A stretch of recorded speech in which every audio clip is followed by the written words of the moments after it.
In Season 13, a crane lifted a 40,000-pound rock off Lot 8, and underneath it, the team found a floor. Flat stones packed tight together, held with 3 different mixtures somebody made by hand. Dr. Ian Spooner looked at it and said, no natural process could have put those stones there.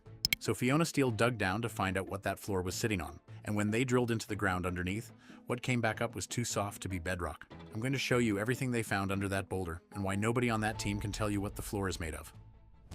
Lifted.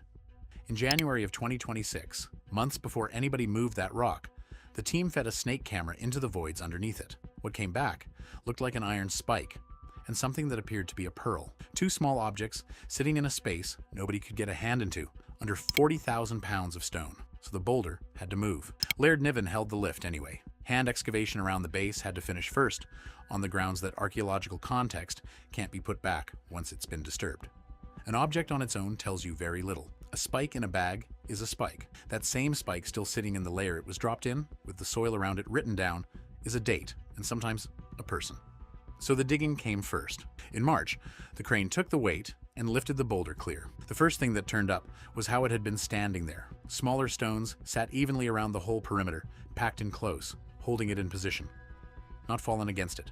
Placed around it. The island's published artifact record compares that arrangement to megalithic construction in France and northern Spain, which is a very large claim to hang on a ring of small rocks. The rocks are doing a job, though.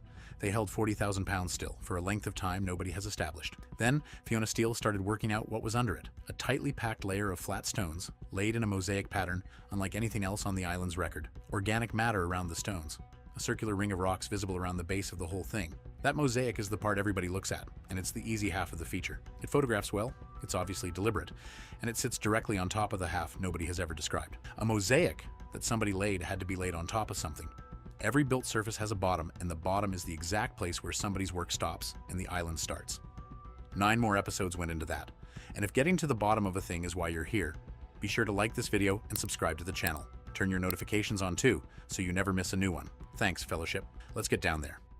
3 binders, 1 structure. Late March, and Steele finds 3 distinct bonding materials holding 1 structure together. A fine powder mortar, a blue-gray clay, which Dr. Ian Spooner found similar to the puddling clay out of the money pit, and a harder, cement-like substance at the north end. 3 binders in 1 feature is a detail about deliberation.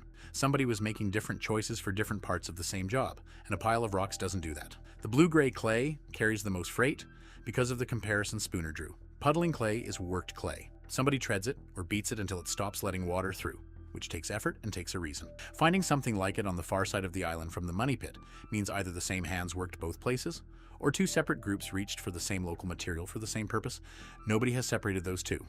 Dr. Ian Spooner, professor of Earth and Environmental Science at Acadia University, assessed the stone mosaic as not natural. That sentence carries more weight than it looks. It's who said it. Spooner is the one Earth scientist in the whole sequence. Rock and sediment are his subject, and rock and sediment are what he had in front of him. Steele pulled stones out of a cavity and found dark soil, fine powder deposits, blue clay and mortar packed in between them. She said she meant to bisect the left side of the feature and study the construction in cross-section. A week later, the binder went to a laboratory. Emma Culligan is an archaeometallurgist, and she reported a composition, a manipulated sand-silt clay mix with no modern binding elements.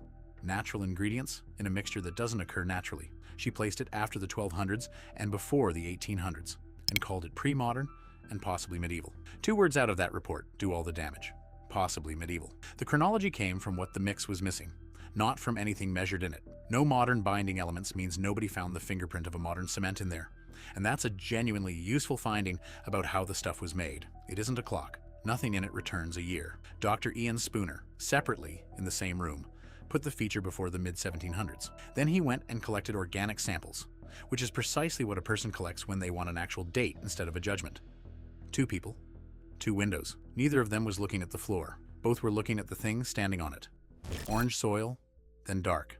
By early April, the hole was deep enough to start describing a base. Larger stones at the bottom of the structure. Slate appearing in 2 layers. Steele noted that the soil and rock composition in her working area differed from other sections of the feature. Niven called the thing not like any other structure on the island. The archaeologists on site described the area as purposeful and intentional. They said all of that in the same stretch of the season where nobody could find its floor. Then, in the middle of April, working beneath where the boulder had stood, the team went through orange-colored soil, and further down, dark organic soil. They're reading on camera, the sea horizon, the lowest soil layer above bedrock, weathered where it lies, ordinarily free of any kind of artifact. A sea horizon is the bottom of a soil profile. The parent rock has crumbled in place. Nothing has been carried in from anywhere else, and nothing was ever put there on purpose. Soil stacks up in a predictable order.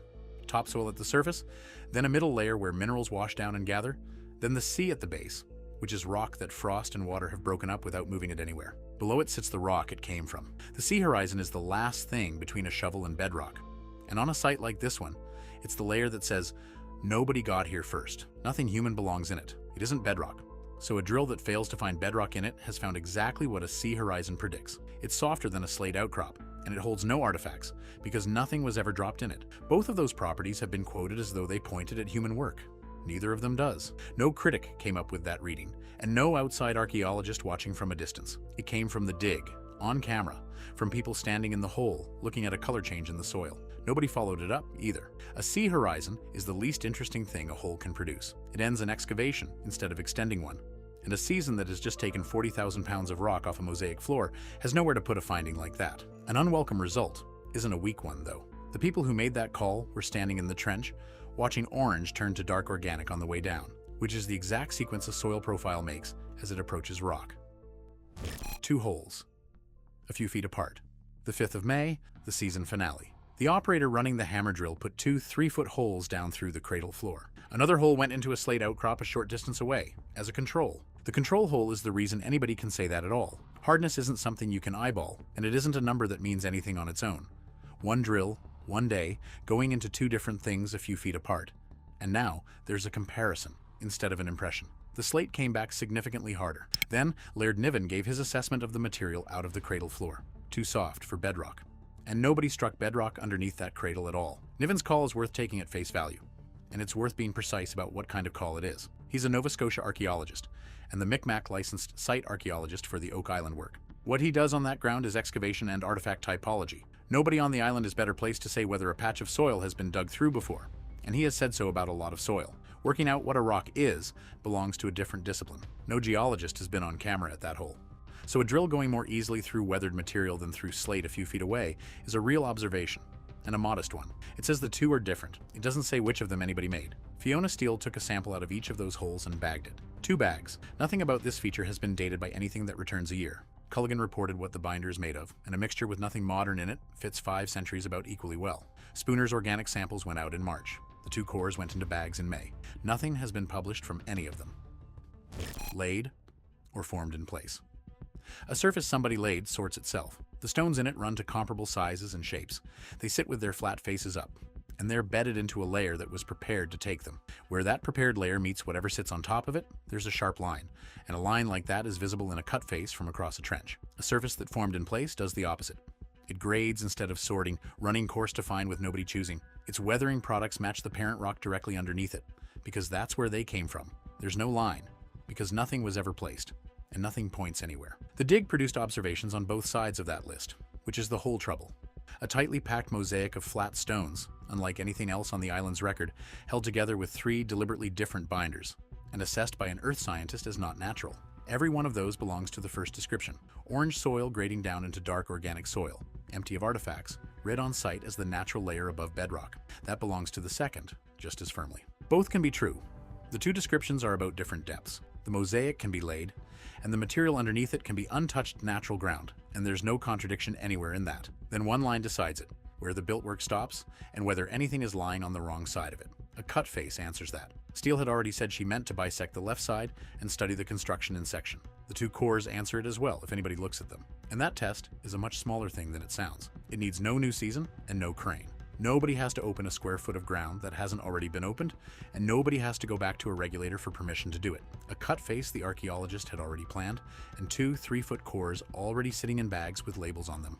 Somebody with the right training looks at material that came out of that hole in May and writes down what it is. That is 2 weeks of work for one person, on a feature that has already consumed a crane, a season, and a war room full of specialists. 5 things have actually been seen on Lot 8. A mosaic of flat stones packed tight under 40,000 pounds of rock. 3 different binders inside it, a mixture somebody made by hand, carrying nothing modern in it. Organic material lying around the stones. A floor that a drill went through more easily than it went through slate a few feet away, with no bedrock beneath any of it. Nobody has published a cut face or described a core. No radiocarbon result has come back from anywhere on that feature, and no geologist has identified the material that came out of those two holes. So the honest statement is a narrow one, and it's still remarkable. The Lot 8 Cradle is standing on something that is not the island's bedrock, and after a full season on top of it, nobody has said what that something is. The mosaic is still up there, with a boulder-shaped absence over it and an unnamed floor underneath. 2 small bags of that floor are sitting in storage somewhere in Nova Scotia. Everything anybody wants to know about this feature is inside them, and nobody has said a word about what came out. Samuel Ball bought Lot 8 in 1798 and farmed it, which puts his name right at the near end of Culligan's window. He was a freed man, and he ended up owning more of this island than most of the people who came hunting treasure on it. How Samuel Ball got that land, starting from nothing on a shore where he arrived with no claim to anything, is a story of its own. Click the link on your screen to watch that one next. And if it's what this ground keeps handing back that holds you here, the whole Discovery playlist is linked below.